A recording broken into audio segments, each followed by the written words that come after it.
This is problem 12.36. It's on page 758. Knowing that the swings of an amusement park ride form an angle of 40 degrees with respect to the horizontal, determine A, the speed of rotation, and B, the force in the cable for a swing and person weighing 250 pounds. Okay, so the combination of the swing and the person is 250 pounds. But let's draw the system. So here's the upright axis, or axle, if you will, of the swing. The arm comes out a distance of 20 foot, according to the sketch. And then there's chain or rope or whatever out here. And the angle, with respect to horizontal, is 40 degrees. So we're not worried about this one. They're opposite each other. I don't know why I put a point there. I guess because it indicates a joint where it can rotate. Obviously, the weight is 250 pounds, as they said. And the other thing they gave us in the figure is that this distance is 15 foot. Okay, going from point to person, or point to chair. So we're supposed to find the angular speed. Is something like this. Right, the whole thing is rotating. And the tension. At least the tension in this cable. Okay? All right, so let's solve the position problem first.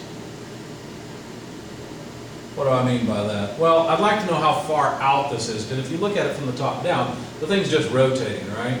So I need to know this total distance. That's what I really need. And I'll call that distance rho, the radius of rotation, okay? So for the position problem, rho must be 20 foot plus whatever horizontal component there is for that 15 foot distance. So 15 foot multiplied by what? Well, we want the horizontal piece which touches the angle, so that's cosine 40 degrees. These are all in feet, and this comes out to about 31.4907. I kept 4 decimal places just for working. Okay? Now the kinematics analysis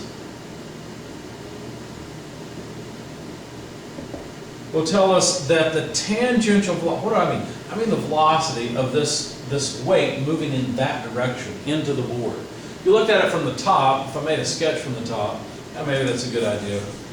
Let's see, we need omega and tension. If you look at it from the top, there's our center of rotation. Okay. The person in the chair has some tangential velocity like this based on that radius rho and the angular speed of the ride, omega. So the tangential velocity is simply omega times rho.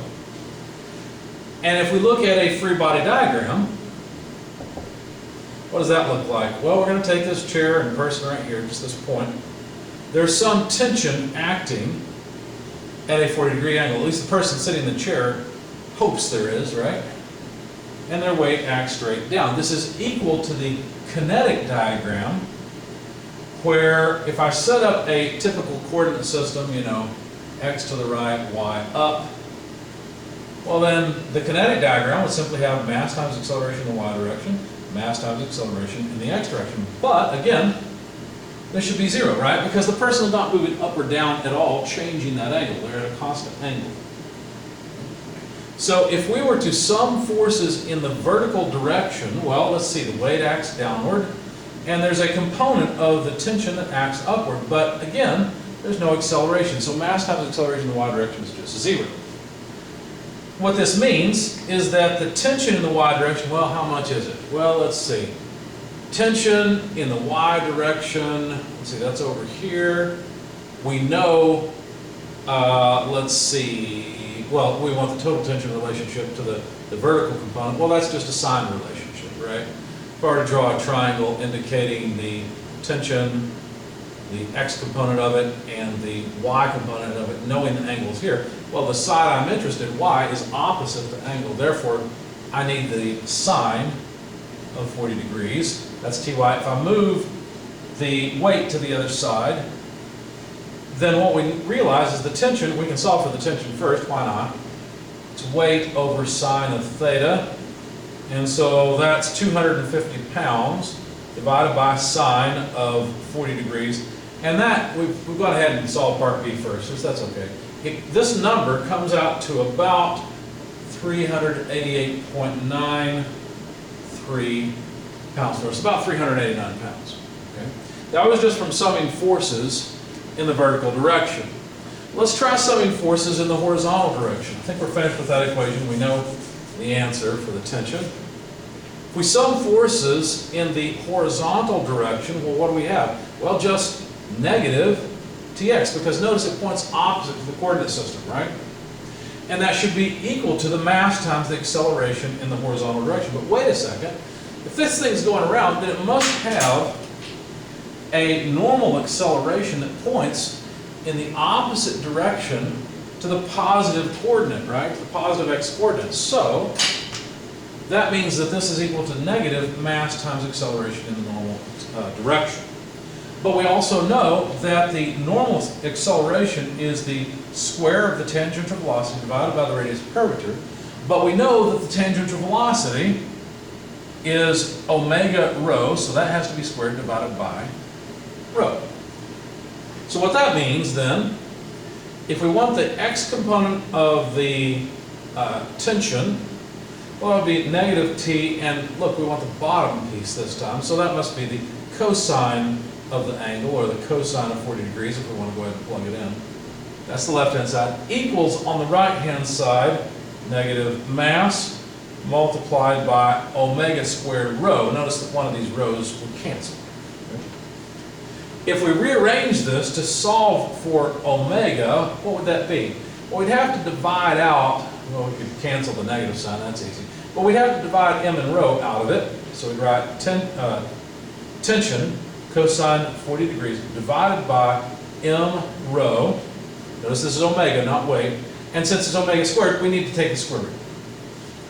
But we already knew from the previous equation, from the sum of forces in the vertical direction, that the tension is equal to the weight divided by, or better yet, let's say mg, divided by sine of 40 degrees. And so all we've done is replace the tension. So times cosine 40 degrees, all divided by mass times rho. Now notice the two masses cancel. And of course sine over cosine is tangent, so this is 1 over tangent. So if we simplify this properly, we would simply get in the numerator g, that's all that's left in the numerator, divided by rho times tangent of 40 degrees. Okay.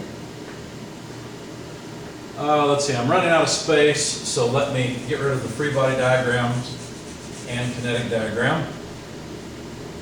And we'll continue up here. So the angular speed omega is equal to g, which we're in English units, so that's 32.2 feet per second squared, divided by the radius of curvature, which is this odd number, 31.4907 feet, times the tangent of 40 degrees. And of course, don't forget we've got to take the square root of all this.